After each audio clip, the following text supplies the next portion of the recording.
Criando Conversas hoje, recebendo meu amigo JP, João Paulo Vergueiro, diretor executivo da Associação Brasileira dos Captadores de Recursos. E não vou falar mais, você fala, JP, conta quem você é, você que se apresenta. Tá bom, fazer uma apresentação um pouco mais longa, então, né? Porque é tão raro eu ter oportunidade. Geralmente eu vou dar palestra, eu falo demais. Vou falar rapidamente um pouco mais sobre mim. Como o Michel falou, sou diretor executivo da BCR. É bom estar aqui. Agradeço a Criando, ao Michel, a Lourdinha, a toda a equipe pelo convite e ter a oportunidade de estar com vocês. Eu estou na BCR como associado desde 2009. Foi quando eu iniciei minhas atividades como captador de recursos, inclusive, numa organização britânica chamada Christian Aid. Eu, logo que então entrei na Christian Aid, também entrei junto na BCR para apoiar voluntariamente. Fiquei 6 anos quase apoiando como voluntariamente. Desde 2015 estou como diretor executivo, a convite do conselho, para liderar a equipe e os trabalhos da BCR. Além disso, eu sou professor também, então estava contando aqui para o Michel que, terminando a nossa live, eu vou para uma reunião de início de semestre na faculdade, aquela reunião que a gente vai saber se as aulas vão voltar a ser presenciais, vai ficar no online, se a faculdade está bem das pernas, se não está, por aí em diante. Felizmente, eu tenho fofocas internas, eu sou professor na FECAP, eu sei que tudo está indo super bem com a FECAP, a faculdade está com uma ótima estrutura. Lá na FECAP, inclusive, eu estou ajudando a montar um fundo de bolsas, né, que é uma área de captação de recursos. A FECAP é uma fundação, então a gente trabalha, nunca fez nada no sentido de captar com ex-alunos, de buscar doações para promover a inclusão na universidade, é o que a gente vai fazer a partir de agora. Estou ajudando no fundo de bolsas. E sou conselheiro, sou voluntário, né? Faço muitas ações voluntárias, sou conselheiro, sou, por exemplo, voluntário na minha paróquia. Naturalmente estou sem ir na igreja faz 3 meses, né? Não sei como é que o Michel tem feito, se assim, nas sinagogas já reabriram, confesso que eu não sei, mas nas igrejas eu ainda não tive a oportunidade, nem tudo online. Verdade, tudo online, né? Então, no meu caso, até faleceu a mãe do padre da minha paróquia, inclusive, do vigário da minha paróquia, faleceu semana passada, mas no caso dela, falando de mortes naturais. Eu sou voluntário numa organização chamada Kibonoye, que é uma organização da comunidade japonesa em São Paulo. Eu sou conselheiro da Kibonoye, onde eu contribuo com meu conhecimento, minha experiência, minhas horas voluntárias e com a minha doação também, né? E sou doador, adoro contribuir com muitas organizações, geralmente contribuo com um valor por mês ou com atividade voluntária. Enfim, a gente faz várias coisas. Michel também faz várias coisas voluntárias na sociedade, que vocês com certeza já conhecem, e eu tenho muito prazer de fazer as minhas, tanto as profissionais como as voluntárias. E aqui talvez vocês vejam passar as minhas meninas também. Sou pai de 2 meninas lindas, maravilhosas, e que estão sofrendo fazendo aula em casa nesse período. É isso aí. Vamos falar aí desse período também, mas vamos falar um pouco aí do captador de recursos. Como que você definiria, JP, já com tantos anos aí como diretor? O que você vê? Vamos olhar primeiro para trás, para depois olhar para frente. O que você viu que tem mudado nesta profissão? Quais são as características hoje deste captador de recursos? Primeiro, Michel, fazer até um depoimento, um testemunho pessoal, mudou muito da minha visão sobre o profissional de captação de recursos, né? Eu, quando comecei na área, via essa pessoa, esse indivíduo, como alguém muito técnico, né? Alguém que entende de técnicas, de práticas, e que está lá pensando em como viabilizar recursos para aquela organização na qual ele atua. Então, eu tenho metas, eu tenho estratégias, eu tenho técnicas, e eu cumpro ali a minha função como um profissional de captação, muito próximo até da minha formação, que também é a sua formação, né, Michel, uma delas, que é de administrador. Eu vejo o captador de recursos como um profissional muito próximo de um profissional de gestão. Mas a minha visão, nesses 10 anos, 11 anos de atuação na profissão, fez com que hoje eu tivesse uma visão muito mais ampla do que é o papel do profissional de captação de recursos. Hoje eu entendo o profissional de captação de recursos como um indivíduo que está lá responsável por gerar impacto junto com a organização. Ele viabiliza os recursos para que a organização tenha capacidade de cumprir a sua missão, de seguir a sua causa. Então, o captador de recursos, a captadora, não é alguém que está lá para trazer dinheiro, é alguém que está lá para fazer com que a missão da organização seja sustentável, porque ele é quem, por excelência, vai pensar na receita da organização. Então, eu mesmo mudei um pouquinho a minha forma de ver, e isso é bastante alinhado com o que o mundo fala, né? Uma palavra muito utilizada em relação aos captadores, às captadoras de recursos, é que eles são change makers, nós somos change makers, ou seja, nós fazemos a mudança acontecer, nós lideramos a mudança dentro das organizações, porque nós viabilizamos a capacidade das organizações de gerarem impacto. Então, mais do que técnicos, do que especialistas, mais do que pessoas com excelência em mobilizar doações, em mobilizar negócios e projetos que vão gerar recursos para as organizações, nós somos indivíduos, pessoas que vão promover um impacto na sociedade civil, por meio da nossa atuação, garantindo que as organizações sejam financeiramente sustentáveis, ou seja, tenham receita, porque naturalmente não dá para pensar só na despesa. E essa é um pouquinho a minha fala cada vez mais, e como para explicar o que mudou da minha visão sobre o profissional de captação quando eu comecei 10, 11 anos atrás e como eu tenho visto e pensado essa profissão hoje em dia.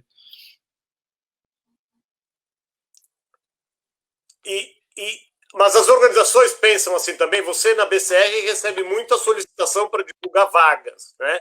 O que o pessoal pede? Vagas? Ainda pedem? Querem o que eu chamava de salvador da pátria. Querem um captador de recursos que faça tudo, um salvador da pátria. Hoje já tem algumas pedindo um cara mais para comunicação, mais para mídias sociais, captação com indivíduos, mais para empresas, mais de elaboração de projetos. Como você vê essa solicitação? Como que as organizações estão vendo esse profissional, se elas conseguiram evoluir também? A gente, né, Michel, que tem aí 10, 15, 20 anos de experiência, acho que a maioria, mesmo quem está nos acompanhando aqui, né, a Rê, estou vendo a Regina, a Rosana, a Cris, o Fernando, algumas eu conheço, outras não, estou vendo também a Adriana, a Elisa, dá boa noite para todo mundo. Muitos de nós, que tem uma visão relativamente próxima, acreditam que o setor e o mercado evoluiu muito de 10, 15 anos para cá. Eu, literalmente, hoje, vejo muitas mais oportunidades adequadas com o perfil que eu acredito que o profissional de captação de recursos deve ter. A gente ainda continua recebendo na BCR, por exemplo, pedidos de organizações que acham que é possível contratar um profissional para receber depois, receber só por resultado, né? Só que é cada vez menos. Isso ainda existe porque, primeiro, a organização ou tem um desconhecimento de como funciona o setor, de como funciona a profissão, ou ela é muito carente, ela precisa de algo muito urgente, né? Então, você vê muita gente do bem que vem com essa visão porque acredita que isso vai resolver de uma hora para outra. Alguém com muitos contatos, alguém que conhece as pessoas na empresa, ele vem e me traz aqui o que eu preciso e fica com 20%, 30%, 40%. Vira e mexe ainda chega essa pergunta para a gente, mas a gente cada vez mais recebe vagas, vagas estruturadas, algumas de caráter mais geral. Então eu, por exemplo, falo com as organizações menores, que elas não precisam necessariamente contratar alguém de captação separado de alguém de comunicação. Se a organização não tem estrutura ainda e recursos para ter 2 profissionais ou 2 áreas diferentes, ela pode buscar um profissional um pouco mais polivalente, que tem uma visão mais completa de ambos, porque são setores que têm que estar juntos, inclusive. Mas as organizações mais estruturadas, elas já têm departamentos de captação de recursos, elas têm gerências, coordenações específicas pensadas para o público-alvo ou por estratégia específica, em uma quantidade muito maior do que o que a gente via 10 anos atrás, quando a BCR já divulgava a vaga, o que eu imagino como era 20 anos atrás, quando a BCR foi fundada. Então, eu tenho uma visão bastante otimista, bastante para frente, no sentido de que eu acho que hoje está muito mais avançado do que estava alguns anos atrás. Porém, tem muito espaço para crescer. Né? Antes da pandemia, inclusive, só para fazer esse parênteses, antes da pandemia, a gente estava divulgando 3 vagas por dia na BCR. Assim, era uma coisa muito forte. Eu às vezes costumo dizer, gera certa polêmica, mas eu às vezes costumo dizer que praticamente não há desemprego nesse setor, para quem já atua com captação de recursos e tem qualificação suficiente. Naturalmente tem gente que não tem qualificação e que não consegue vaga no setor, mas pelo menos até o início da pandemia estava muito aquecido, vinha muita gente de outros setores trabalhar com captação de recursos, as organizações estavam reclamando muito que não achavam profissionais de qualidade, às vezes não acham mesmo porque não tem, às vezes não acham mesmo porque não remuneram o suficiente, porque tem outra expectativa em relação ao profissional, enfim, tem vários fatores. mas o fato é que o setor estava muito aquecido, com muitas contratações e muitos profissionais que, como eu e o Michel tem acompanhado, que construíram carreira no setor nesses últimos anos, que iniciaram como... Eu tenho uma colega que iniciou, inclusive, como captadora de rua, hoje está não está ainda liderando, mas é parte da equipe que lidera a captação com indivíduos numa grande fundação brasileira e por aí em diante. Então, muitas oportunidades foram lançadas nos últimos anos no Brasil, e eu acho que tem muito espaço ainda para crescer, independente da pandemia. É um momento que a gente vai passar, mas o setor vai voltar a ficar bastante aquecido. Na pandemia não teve vaga, você não divulgou, ou caiu muito, ou zerou, ou teve algumas, ou só diminuiu o número de vagas? Zerou por uns 2 meses. A gente estava divulgando bastante até março, até meio de março. Aí veio a pandemia e congelou praticamente, a gente quase não divulgou. Começou lá meados de maio, junho, as vagas voltaram, né, mas ainda não voltaram na mesma quantidade que antes da pandemia. Então, por exemplo, essa semana mesmo, para quem aqui recebe o boletim ABCR, essa semana não teve vaga divulgada. Semana passada teve 2, mas quase toda semana já tem vaga agora novamente. Agora, quando começou a pandemia, 2 meses parados, sem divulgar nada praticamente.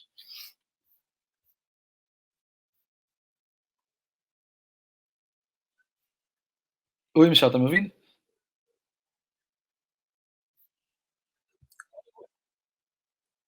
Falando da pandemia, é importante você falar do monitor. Tá me ouvindo? Tô te ouvindo, agora tô. Aqui. Eu. Às vezes a internet... Agora, a internet prega essas peças em nós, mas tudo bem. Então, falando agora de pandemia, né? A BCR lançou esse monitor, eu acho que foi realmente muito bem pensado, bolado. Conseguimos, a BCR está nas páginas de todos os jornais, nossa presidente todo dia dando entrevista para diversos organismos, né? Como que foi isso? Como que você vê essa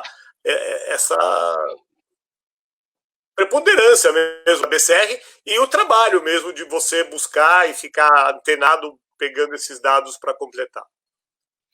Primeiro, Michel, quem tem acompanhado a BCR nos últimos anos tem observado que a gente já tem tido uma postura cada vez menos técnica, né, no sentido de falar apenas do profissional, do indivíduo, de defender apenas a importância da valorização do profissional, mas também trazendo outros temas alinhados com uma visão que a gente tem cada vez mais forte na BCR, que a gente tem que se preocupar com o ecossistema da captação de recursos, com a estrutura no qual os profissionais e as organizações se inserem.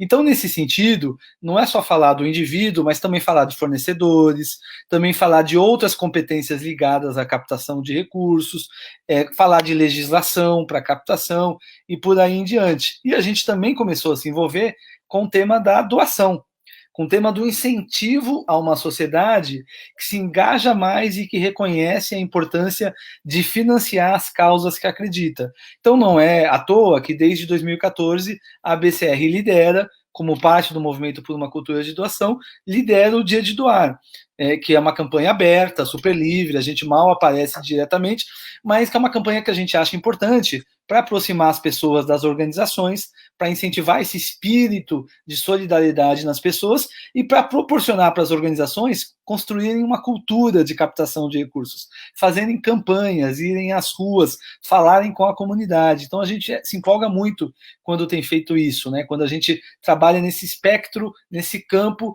dessa estrutura e fortalecimento da capacidade do setor, seja de quem capta, como seja de quem doa. E nesse sentido, quando surgiu a pandemia, veio a oportunidade, a gente percebeu, né, que muitas doações estavam sendo anunciadas, estava todo mundo falando de doação. Ainda não tinha saído a doação do Itaú Unibanco, aquela que foi bilionária, mas já tinham várias doações de 20 milhões, 30 milhões, 50 milhões. E aí a Márcia, que é a nossa presidente, que você citou, a Márcia fez uma conta de padeiro lá, ela fez uma planilha, né, no Excel. Puxa, JP, peguei aqui, né, ela compartilhou no grupo do Movimento, na época, que é um grupo que a gente faz parte, peguei aqui esses nomes, deu 200 milhões, deu 250 milhões. Eu virei para ela, falei, Márcia, puxa, a gente nunca faz isso no Brasil, né? No Brasil, a gente, de certa forma, podemos discutir isso, não sei se você já discutiu em outras lives, a gente tem certo pudor de falar da doação, inclusive de falar de valores de doação. Mas, de repente, por causa da pandemia, muita gente estava falando, pessoas físicas e empresas. Então, por que a gente não pega isso, que é uma informação pública, a gente não reúne essa informação e a gente começa a trazer um número para mostrar o tamanho dessa solidariedade no momento de crise. Aliás, sempre que tem uma emergência, tem muita solidariedade. Isso não é novidade, nem no Brasil é novidade, nem na pandemia. A novidade é que a gente, pela primeira vez no Brasil, nós começamos a conseguir quantificar isso, dar um valor global a isso. E, de repente, o monitor foi lançado, no dia 31 de março, tinha 450 milhões de reais listados, pouco mais de 100 doadores, eu acho, ou talvez nem chegasse a 100 doadores. E hoje, 4 meses depois, nós superamos o número de 6 bilhões de reais, mais de 300 acho que estamos em 380 doadores no momento, e nós agregamos muito mais conteúdo a essa ferramenta, né? 380 hoje, mil. 380 mil doadores. Não, então, exato. A gente hoje está contabilizando grandes doadores, mas começamos a somar os pequenos doadores pelas campanhas de crowdfunding também, que é para mostrar que não é só o grande que faz diferença, o pequeno da comunidade, da base, da cidade, do bairro também, né, soma muito. Então hoje são 380 mil doadores mapeados no Brasil inteiro, mais de 500 campanhas que a gente mapeia, além dos 6 bilhões, a gente está mapeando em separado, a partir dessa última semana, o valor somado das campanhas de captação. Só as campanhas de captação deu 850 milhões de reais. Não dá para somar um número no outro, porque muitos dos doadores doaram para essas campanhas, então seria contar 2 vezes a mesma doação. Mas ainda assim, a gente está quase chegando em 1 bilhão de reais só em campanhas de captação de recursos, a maioria delas online. E aí foi um sucesso, num bom sentido, porque com o monitor, a gente conseguiu oferecer para a sociedade números, dados, que permitiram à sociedade e à imprensa, em especial, falar que, apesar de um período difícil que a gente está vivendo, isso gerou muita solidariedade, muito engajamento, muita mobilização para fazer o bem. E a gente conseguiu estimar isso. E quando quem trabalha com imprensa, com comunicação, sabe a diferença que faz a gente ter dados para trabalhar. E aí saiu, é o que você falou, saiu no Estadão, no Valor, na Folha de São Paulo, em revista. Eu mesmo comprei a revista, que saiu uma revista com a minha foto, comprei ontem. Mas a Márcia tem saído mais que você, né? A presidente tem assumido essa frente. Sim, todo, né, como todo conselho, a gente trabalha em equipe. Em alguns momentos, a gente tem trabalhado um pouco, a Márcia aparece mais, eu apareço mais, dependendo do tema, né, você mesmo em alguns momentos, em alguns outros temas também já participou, outros membros do conselho, o André com o comitê científico. Então, a proposta que eu combinei o jogo com a Márcia foi: Márcia, neste tema você aparece mais, mas no segundo semestre tem o dia de doar, aí no dia de doar eu vou falar um pouquinho mais, tudo bem? Aí nós vamos seguir nessa linha. Uma boa divisão de funções. Mas, quer dizer, os dados estatísticos que tínhamos antes, do BISC ou do GIF, apontavam alguma coisa desses grandes players de doações por volta de 3,5 bilhões de reais. Você acha que a gente captou mais ou a gente está pegando outros doadores que o BISC e o GIF não abordavam, ou se realmente a doação deste ano, quer dizer, na próxima pesquisa do GIF e do BISC, esse número também vai crescer? No que diz respeito ao doador corporativo, Michel, a minha avaliação é que esse ano eles doaram muito mais do que qualquer outro ano da história. Os números do BISC, do censo GIF, quando a gente vai avaliar, tem um número global, que inclui o total do investimento social privado, inclusive o investimento que eles fazem em projetos próprios, das suas fundações, dos seus institutos. No caso do censo GIF, por exemplo, o de 3 bilhões, a doação mesmo foi 1 bilhão e 200 mil, mais ou menos. Né? No BISC é ainda menor, em doação para terceiros. Então, apesar de que tanto o censo GIF como o BISC são recortes, não são pesquisas que pegam todo o setor corporativo, inclusive o GIF pega outros setores, então são recortes. Eu acredito que dificilmente o valor da doação corporativa como um todo fosse tão grande assim. Então, neste momento, e atualmente no monitor, como qualquer um pode observar no site, 80% é doação corporativa.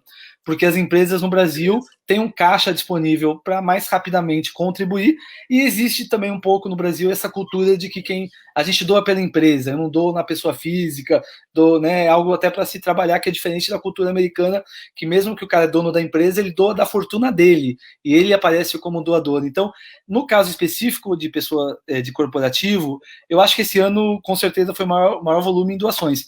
Em pessoa física, não. Em pessoa física, a pesquisa do GIF, que é a pesquisa Doação Brasil, que é a mais conhecida, mostra que os brasileiros doam 14 bilhões de reais. E esses dados, por ano, 14 bilhões. Esses dados são de 2015, provavelmente já são maiores esse ano. E a gente não vai chegar perto disso. E não tem nem como mapear isso, porque isso é doado na comunidade, é doado em evento, é doado em cheque, em transferência bancária. Então, primeiro, o monitor também está subdimensionado. É óbvio, né? A gente sabe que o monitor não consegue pegar tudo, então tem muito mais doação do que o que a gente mapeou, principalmente muitos mais doadores, porque a gente não tem os números, por exemplo, dos aplicativos de doação via celular, eles não abrem esses números, né? Então tem muito mais doação que a gente não mapeou, mas em pessoa física não acredito que a gente superou um valor anual, que já é relativamente alto, e em corporativo sim.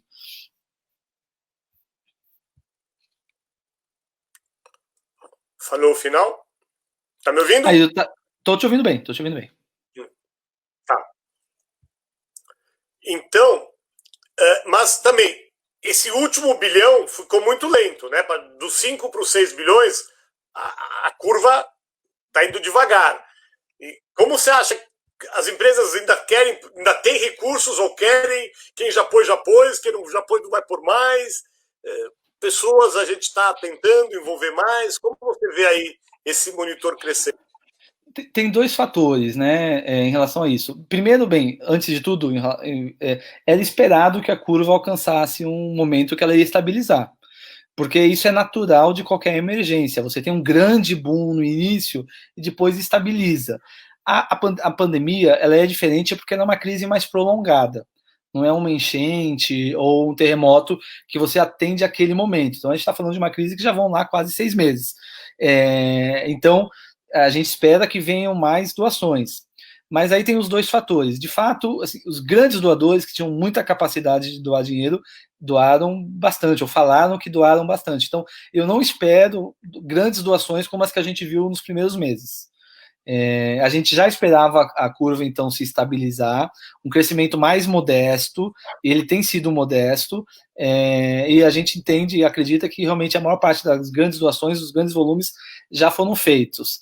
O outro fator é que nós também, recentemente, aí faz 10 dias, nem 2 semanas, nós mudamos a metodologia do monitor. Isso está escrito lá, que a gente não está mais contando as campanhas de captação de recursos, para evitar contar 2 vezes. Então, neste momento, a gente não está contando nenhuma campanha acima de 26 milhões de reais que tenha captado.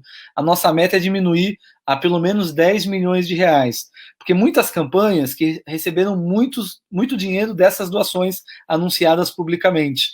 E essa nova metodologia vai fazer também com que a curva se estabilize bem lá em cima. Ela não vai, a não ser que a gente tenha algum anúncio de 500 milhões, de 1 bilhão de reais, o monitor agora vai crescer bem pouco, porque a crise se estabilizou e porque a gente também mudou a metodologia para diminuir a possibilidade de contar 2 vezes a mesma doação.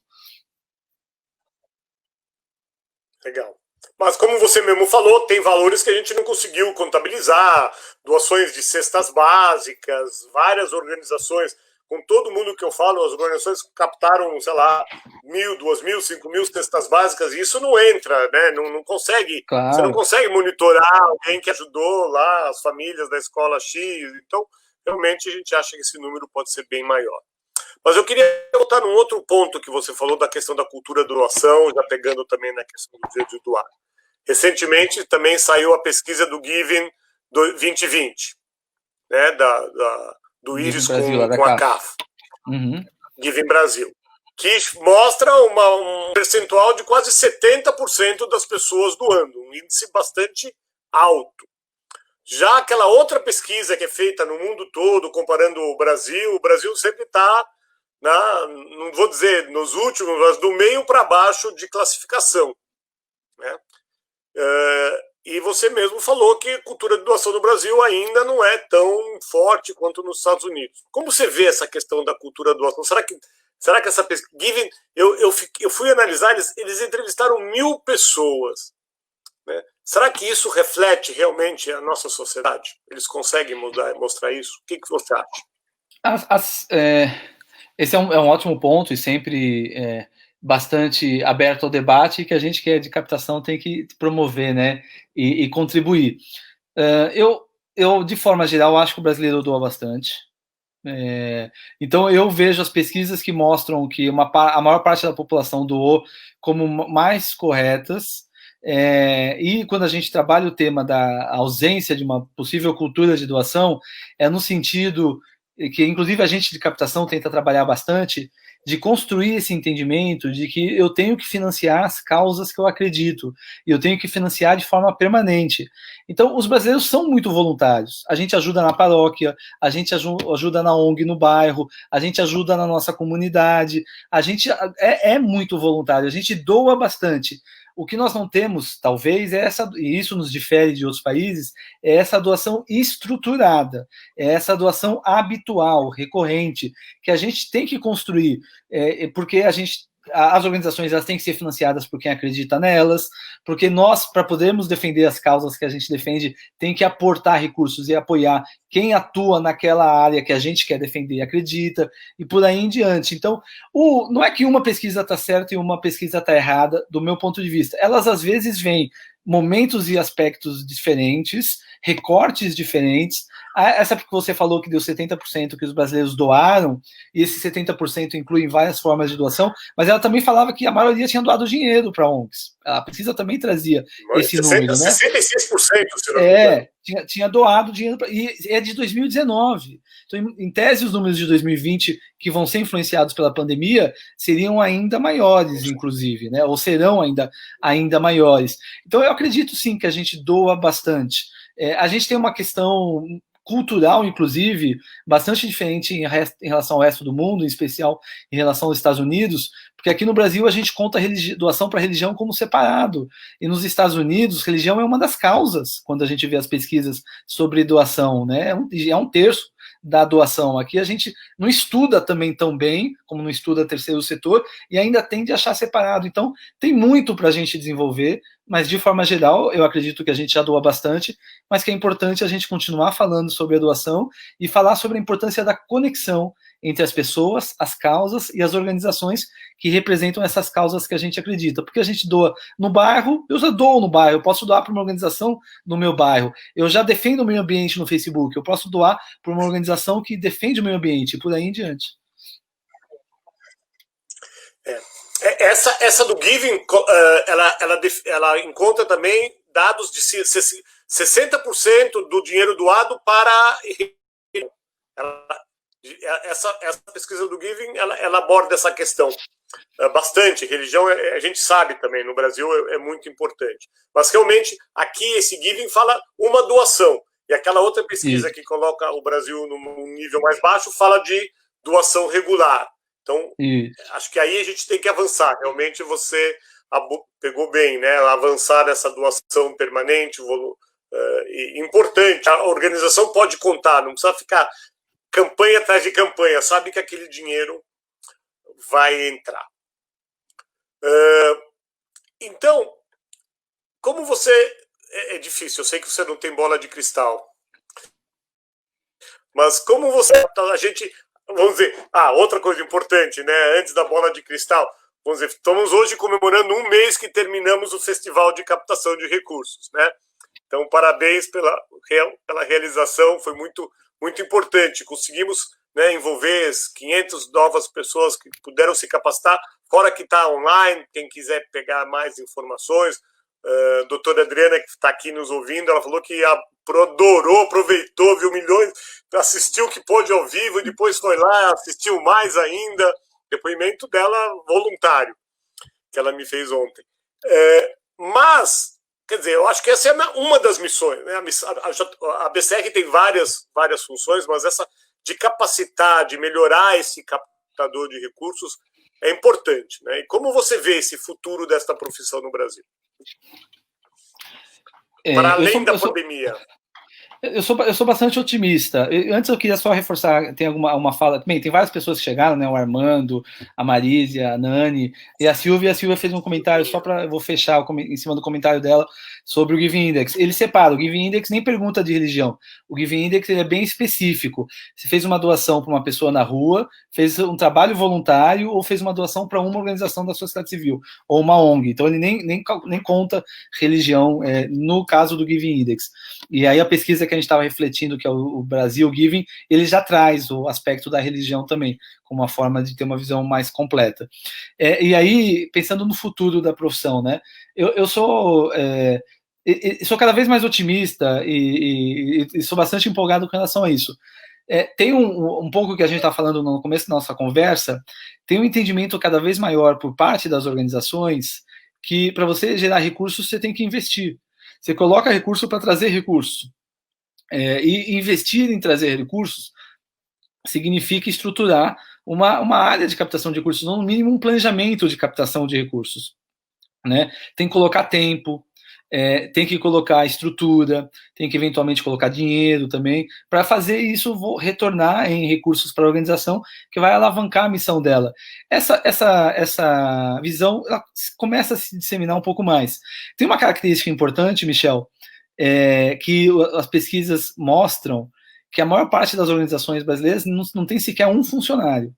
Né? 70% pelo menos das organizações não tem sequer um funcionário. Então, em algum momento, ainda que boa parte delas não esteja ativa necessariamente, mas em algum momento, muitas delas vão se profissionalizar, né? vão se estruturar cada vez mais. E o caminho da estruturação pressupõe você gerar receita. Então, do ponto de vista de mercado, tem muito espaço para o captador hoje e no futuro, para a captadora hoje e no futuro.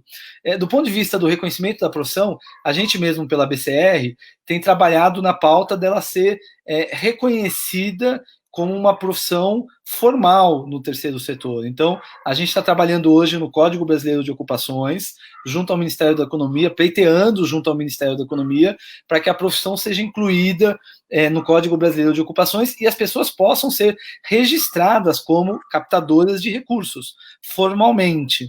E isso é algo que é uma demanda do próprio setor, que a gente acha que faz sentido, que é uma forma de dar uma identidade de profissão, valorizar quem está no setor, e que, a partir do momento que isso se efetive, e está andando, tá, gente? Está sendo feita uma pesquisa em Brasília sobre a profissão, a gente tem enviado materiais ao Ministério, sob demanda do Ministério, eles estão efetivamente estudando.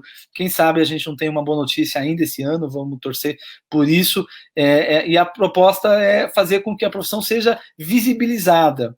Eu brinco muito quando falam da profissão do futuro, né? Tem aquelas listas, as 5 profissões do futuro, e não se fala da captação de recursos, ninguém nem vê que essa profissão existe. Para mim, é uma das 5 profissões do futuro. As pessoas que hoje se especializarem e desenvolver e que começarem a construir uma carreira no setor, tem muito mercado de potencial de trabalho para daqui 5, 10 e 20 anos. Mas a gente tem que visibilizar um pouco mais a profissão, e é o nosso trabalho, a gente faz isso na BCR.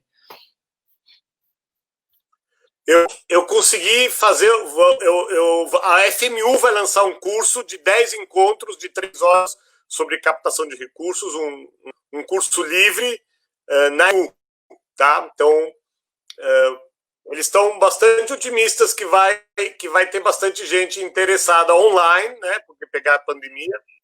Então, depois, quando vai sair, logo, semana que vem, eu te passo para a gente ver como que a gente consegue divulgar esse curso online, né? Porque a gente também trabalha nisso. E posso te afirmar que eu, nesse período, recebi e continuo recebendo muitas organizações querendo aproveitar o tempo para fazer o planejamento. Entenderam já que captar recursos tem que ter um investimento, né? Que tem que se planejar, e por não aproveitar esse tempo, que muitas delas não estão na atuação. Então, a gente aumentou o número de... Algumas talvez já estava no seu planejamento, fazer um planejamento de captação. E outras que aproveitaram a época para fazer. Então, eu vejo que realmente... Lógico, estamos falando dessas organizações talvez mais maduras, né? Organizações que têm funcionários, né? Eu fico muito preocupado quando eu vejo 70% das organizações sem nenhum funcionário. A gente sabe que pode ter um ou outro que pode ser PJ, mas não são estruturados, né? Não são realmente não são. Eu diria que hoje podemos dizer que são 50 mil organizações com mais estrutura, né? E este é o universo que a gente talvez circula mais. É isso aí. E você já falou do CBO, já falou do Dia de Doar. Quais são os outros desafios da BCR para esse próximo semestre? Eu vou aproveitar seu gancho, mas deixa eu só falar um pouquinho mais sobre o Dia de Doar, que eu falei pouco, mas que quando você falou de planejamento, me lembrou isso. A gente agora está em final de julho, começo de agosto. Para quem, por exemplo, quer fazer uma campanha de Dia de Doar, agora é o momento para começar a planejar. Né, para começar a trabalhar o que eu espero do Dia de Doar este ano e fazer o planejamento para fazer aquilo acontecer. Então, aproveitando o seu gancho, é um bom momento. E o outro gancho que a sua fala me traz, que a gente geralmente vê como o mercado está aquecido quando os consultores têm muito trabalho. Né? E eu tenho visto isso, o Michel pode saber disso melhor que eu, entende disso melhor que eu, né? Mas até onde eu saiba, a maior parte dos consultores está com bastante trabalho e com vários clientes. Então mostra o momento, ainda que não esteja talvez contratando tanto, mas mostra o momento que o setor ainda está bastante aquecido nesse sentido, com investimento em planejamento, em estrutura e por aí em diante. Então a gente tem trabalhado com formação e capacitação. O Festival ABCR é a maior expressão disso. A proposta da BCR não né? Nunca foi ser uma escola de cursos. A gente não quer, não tem estrutura, não tem pernas, mas a gente faz um grande evento, às vezes, talvez 2 grandes eventos no ano, para compartilhar conhecimento, para liderar com temas que a gente acha importante, e a gente estimula que surjam outros, como esse curso da FMU, como a Escola Aberta, como a Rede Filantropia e vários outros parceiros que a gente apoia e divulga, tudo mais. A gente está trabalhando também, Michel, num tema que é bastante importante. Bem, o que a BCR talvez tenha sido uma das maiores transformações da BCR nos últimos anos, é a gente ter passado a ter uma atuação mais forte em incidência política, em advocacy, né? Então a gente tem trabalhado para mudar estruturas e sistemas que a gente entende que atrapalham ou dificultam a captação de recursos, atrapalham ou dificultam a doação, e que a gente acha importante incidir politicamente para aprimorar. Vou dar o um exemplo bastante clássico do imposto sobre doação, do ITCMD, que era um imposto que não deveria existir para doações filantrópicas, né, doações com impacto social, mas que o Brasil é um dos únicos países que cobra esse imposto no mundo. Em parceria com a senadora Mara Gabrilli, nós defendemos, e ela topou e construiu uma emenda parlamentar, uma proposta de emenda parlamentar para acabar com essa cobrança para o setor inteiro, indiscriminadamente, porque a gente acha que ela não tem que existir. A gente tem trabalhado agora também num tema que é uma expressão ainda pouco conhecida, mas que a gente vai disseminar mais, que é o FATF e o GAFI. Existe um movimento global de se combater financiamento do terrorismo e lavagem de dinheiro, que faz com que os governos aprovem medidas que tornem mais difícil lavar dinheiro e financiar o terrorismo, e a gente tem receio que essas medidas prejudiquem o financiamento do terceiro setor. Então a gente trabalha para garantir que isso não aconteça e que as organizações sejam reconhecidas como organizações legítimas, que atuam para gerar impacto. Então a gente, por exemplo, tem denunciado, inclusive, tentativas de fraudes, cada vez mais, para mostrar o quanto o setor está alerta a esse tema. Para nós é muito importante mostrar que o setor está preocupado e que, de fato, quando inclusive tem problema de fraude, geralmente é quem está fora e que se aproveita de organizações da sociedade civil para fazer o errado, e não a gente de dentro para fora, né? Isso é muito importante sempre reforçar. Então a gente tem trabalhado muito fortemente nesses temas de incidência política. Muito bom. Agora vamos entrar em 2 temas mais polêmicos. Vamos tentar pôr um pouquinho de fogo nessa nossa conversa. Já estamos indo para o finalzinho dela. Uma que também tem crescido ultimamente, alguns gostam, outros não, que é essa coisa do sorteio premiado, não sei como título de filantropia. Que tá ligado Isso, no título SUSEP, de filantropia premiada. Filantropia premiada. Como que, se a gente tem uma postura como a BCR sobre o tema, ou como você, JP, entende, que orientações você pode dar para o pessoal. Esse é um tema polêmico. Aproveitem ainda para fazer perguntas, pessoal. Temos mais 15 minutinhos. Se alguém tiver alguma pergunta, por favor, coloque no chat. Vai lá. Esse é um tema polêmico, e eu não sei se o outro tema que você vai trazer é emendas parlamentares, porque também geralmente é um outro tema polêmico. Porque tem gente que acha que não tinha que existir, que ONG, né, as organizações não têm que pegar dinheiro de emenda parlamentar, assim como tem gente que acha que a organização não tem que se aproveitar de dinheiro de título, de sorteio, que é um título de capitalização, e para quem entende título de capitalização, às vezes o dinheiro até volta, mas ele sempre vai voltar no valor menor do que o que você investiu, não é um investimento, né, um investimento realmente para fazer poupança do ponto de vista individual. Isso me lembra, quando eu trabalhei na Christian Aid, que a organização que eu trabalhei, que é uma organização de inspiração anglicana, que é a Igreja da Inglaterra, ela não aceitava dinheiro da loteria britânica. Não sei se quem está assistindo sabe, mas as loterias europeias são uma das maiores financiadoras do terceiro setor no mundo. A empresa holandesa de loterias, é uma empresa privada, é a terceira maior doadora no mundo, porque é uma lotérica que foi criada para doar. E no Brasil a gente não tem isso, e lá, objetivamente, eles não queriam, porque, ao ponto de vista deles, eles não trabalhavam com dinheiro de usura. A lógica religiosa é nesse sentido, né? Qual que é o meu ponto de vista, Michel?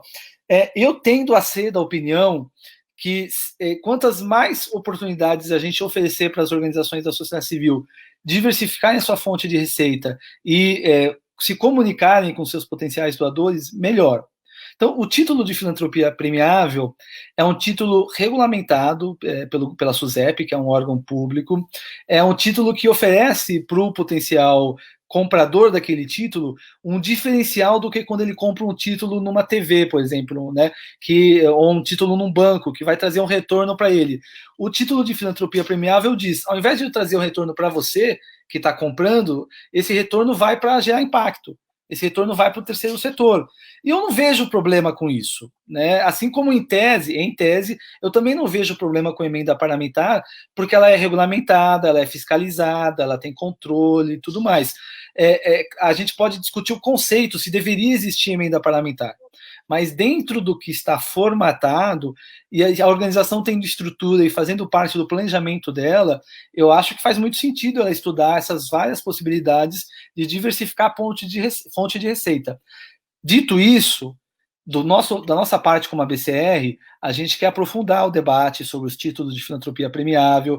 A gente deve chamar um debate aberto, uma oficina, agora em agosto, no máximo no começo de setembro, para transparentemente debater, explicar e debater esse assunto.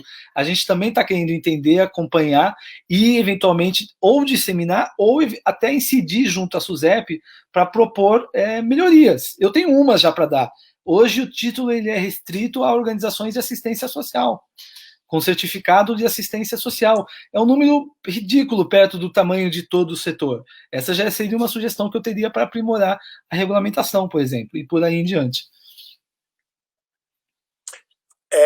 Outra questão que se coloca não é tem essa questão do aposta, etc., e não ser claro também na venda, né? Porque a pessoa que compra um bilhete de loteria, vamos falar assim, para concorrer à moto, ao carro.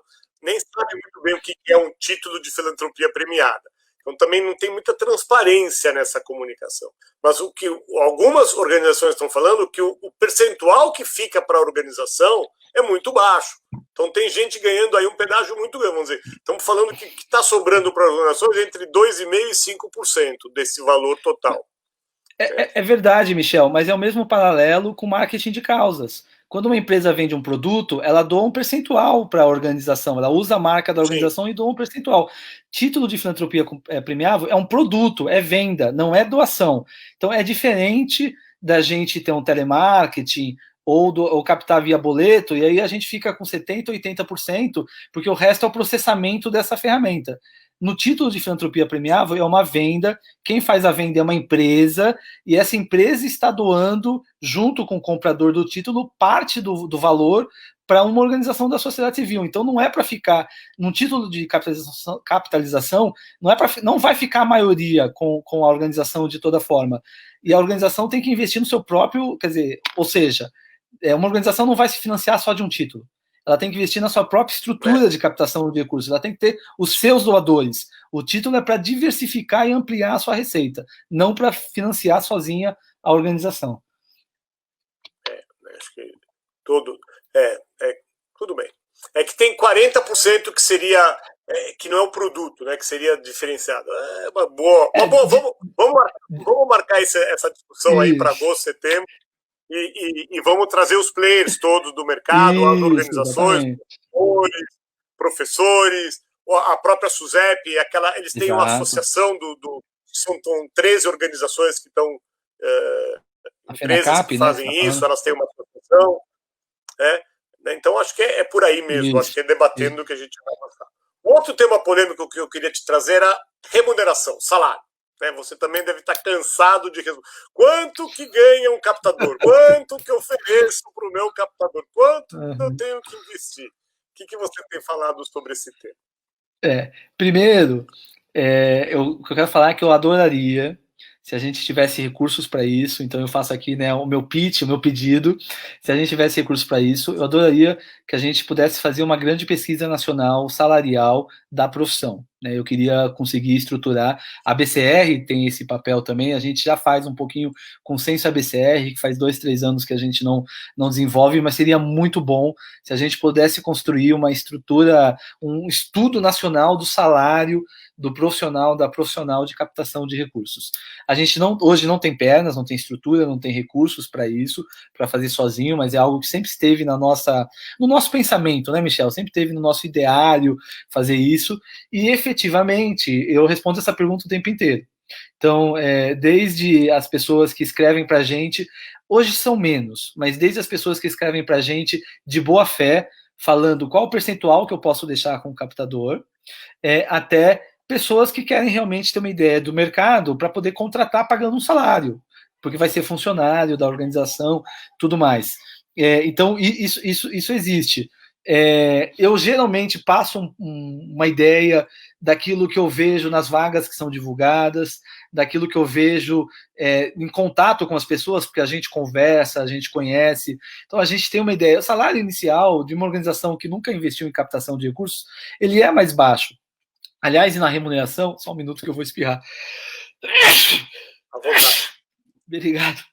No que diz respeito na remuneração da captação de recursos, algo que a BCR sempre falou, mas às vezes nem a gente é tão claro, é que o nosso único problema é quando a remuneração ela é exclusivamente por comissionamento. Isso não impede que a remuneração tenha um caráter de variável também. Ela pode ter um valor fixo e um valor variável.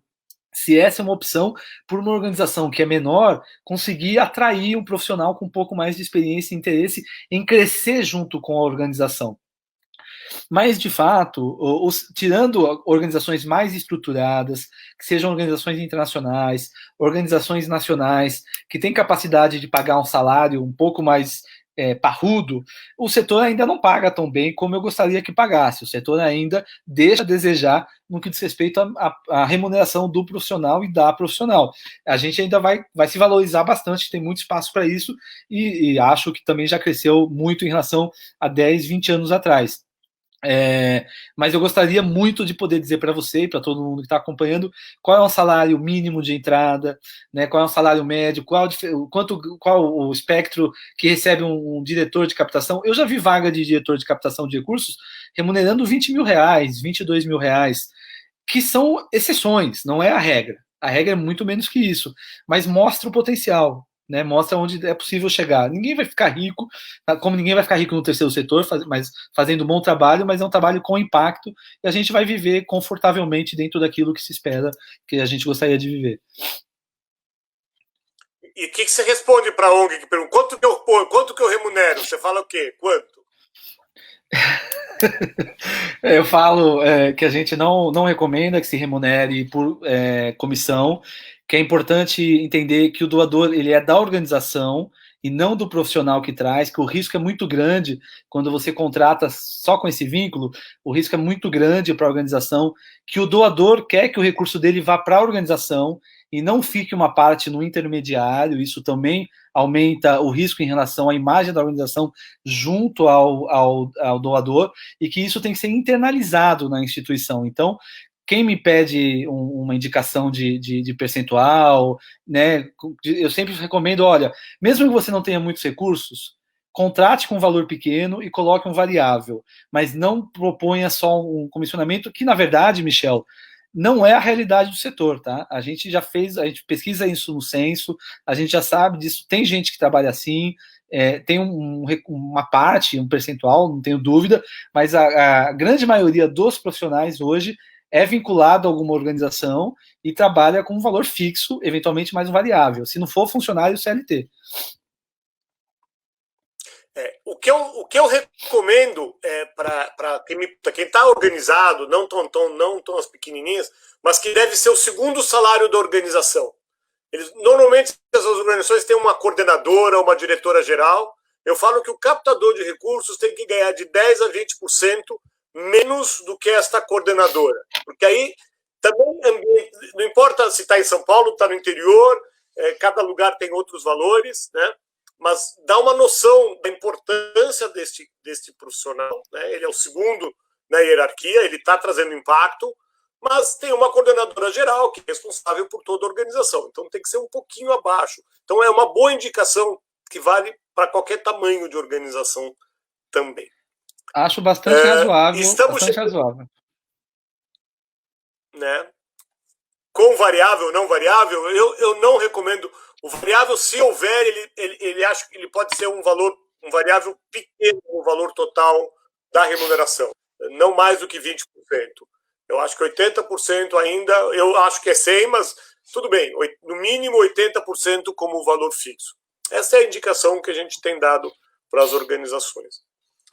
E como você sabe, a gente publica várias vagas dos nossos clientes e temos conseguido aí colocar bons profissionais aí entre 4 e 10 mil reais aí, a gente tem conseguido colocar nos nossos clientes com esse salário. E para terminar, JP, estamos nos últimos 5 minutos. Ah. Oi? Segue. Não, depois eu falo junto com o término. Faz a pergunta. Isso. Então, suas palavras finais. Ninguém fez pergunta hoje, todo mundo está só te ouvindo. Então, fique à vontade para você dar teu recado aí para o futuro. Um recado otimista, né? Por favor. Não, otimista eu sou, por natureza. Ainda mais nesse setor que é lindo. Você já deu vários. Então, nesse setor que é lindo e maravilhoso e que a gente gera impacto, né? Porque, graças a Deus, acho que todos nós que estamos aqui, que estão acompanhando, a gente trabalha sabendo que a gente gera impacto e faz o bem, e que o trabalho não é mil maravilhas, né? Tem dificuldades, tem vaidades, tem egos, tem falta de governança, tem falta de estrutura, tem apego a coisas pequenas. A gente fez a administração que entende de burocracia, do conceito do pequeno poder, de Weber, quer dizer, tem muito disso no terceiro setor, como tem em todos os setores, mas no fim a gente trabalha gerando impacto e isso ajuda muito e contribui muito para que a gente trabalhe feliz. Eu queria só fazer 2 comentários rapidamente também. Então, o que você falou sobre o variável, eu eventualmente, se possível, até recomendo que a organização trabalhe com variável para toda a instituição, não necessariamente só para o captador de recursos, porque toda instituição tem que se empoderar, né, tem que se sentir parte do resultado da captação de recursos. Sei que o IOS estava estudando, acho que chegou a implementar isso, o Instituto da Oportunidade Social, mas ainda é algo bastante incomum, bastante raro de se ver no Brasil. E a outra coisa que eu ia comentar em relação à divulgação de vagas, que eu sei que vocês já fazem, e eu sempre estimulo, é para o pessoal que divulga a vaga, divulgar o valor da vaga junto também. Isso ajuda muito para que as pessoas entendam o quanto o mercado está pagando, para que as pessoas cheguem já sabendo o quanto a sua organização quer pagar, e já venham com uma expectativa correta, mas também não é tão comum. A maioria das organizações divulga a vaga e não quer divulgar o valor para tentar depois negociar um valor para remunerar mais baixo, já divulga junto, isso ajuda bastante para o profissional, para a profissional já chegar mais preparado para realmente querer aquela vaga. Então, isso é muito importante. Eu deixo como recado final, a pandemia trouxe muitas oportunidades para muitas organizações, outras organizações não se estruturaram, não se prepararam a tempo e não conseguiram aproveitar tanto essas oportunidades, e não é problema. O fato é que a gente está começando o segundo semestre agora, numa outra realidade, que oferece para quem parar com calma, planejar, estruturar, entender o setor como um todo, oferece oportunidades. A gente tem o dia de doar no final do ano, a gente tem as próprias ações das organizações.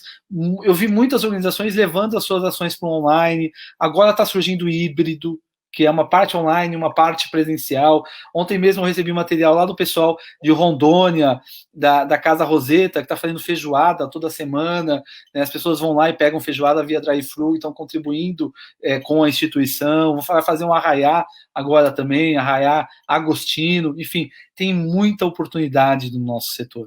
Tem muita oportunidade. Eu vi muita organização que nunca tinha feito nada online, de repente captar 100 mil, 200 mil em lives, porque soube aproveitar essa oportunidade, né? Estava se preparando e foi lá e fez acontecer. Então, não pode deixar a peteca cair, mas não pode só fazer as coisas por impulso. Tem que planejar, tem que se estruturar, tem que pensar na frente e tem que investir para fazer acontecer também, que é super importante. É isso. Ó, entrou uma pergunta aqui no tempo adicional, vai para os pênaltis. O jogo, São Paulo vai ganhar nos pênaltis, Palmeiras também. Não, mas olha lá, pergunta adicional. Nosso amigo Guilherme pergunta se você teria como dizer qual seria a estratégia principal de mobilização para uma organização que está começando, para uma organização que já tem 5 anos, para uma organização que já tem 10 anos. A pergunta foi para ti.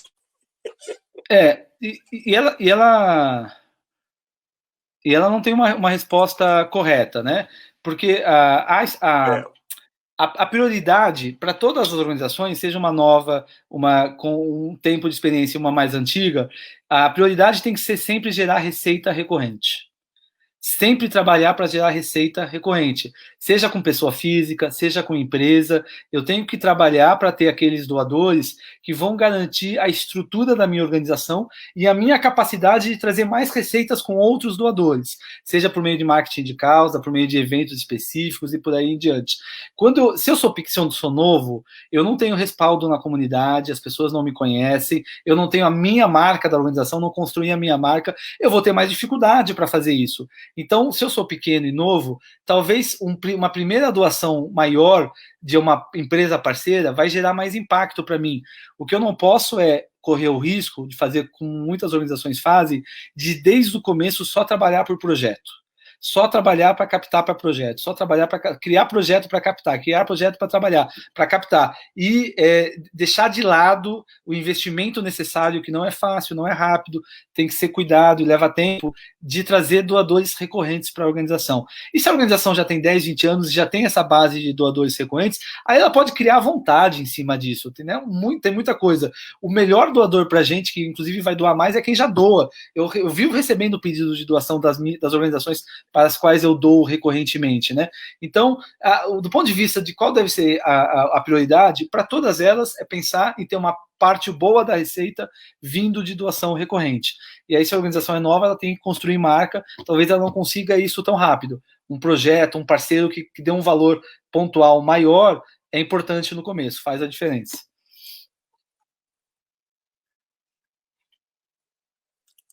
Muito bem, então terminamos com uma... Você já tinha feito as palavras finais, não vou fazer de novo repeteco das palavras finais. Eu que vou agradecer. Obrigado, JP. Obrigado, foi um papo super gostoso, rolou, o pessoal está agradecendo. Realmente, obrigado. Meio das 2 lives, vai abrir mão do jogo também. E semana que vem vou ter um grande amigo meu, Tosi, que já escreveu 2 livros sobre ONG sustentável, e ele vai dar uma noção bem ampla aí da gestão das organizações do terceiro setor. Obrigado, pessoal. Até semana que vem. Tchau, obrigado ao Fernando que falou agora também. Obrigado a todo mundo. Tchau, tchau.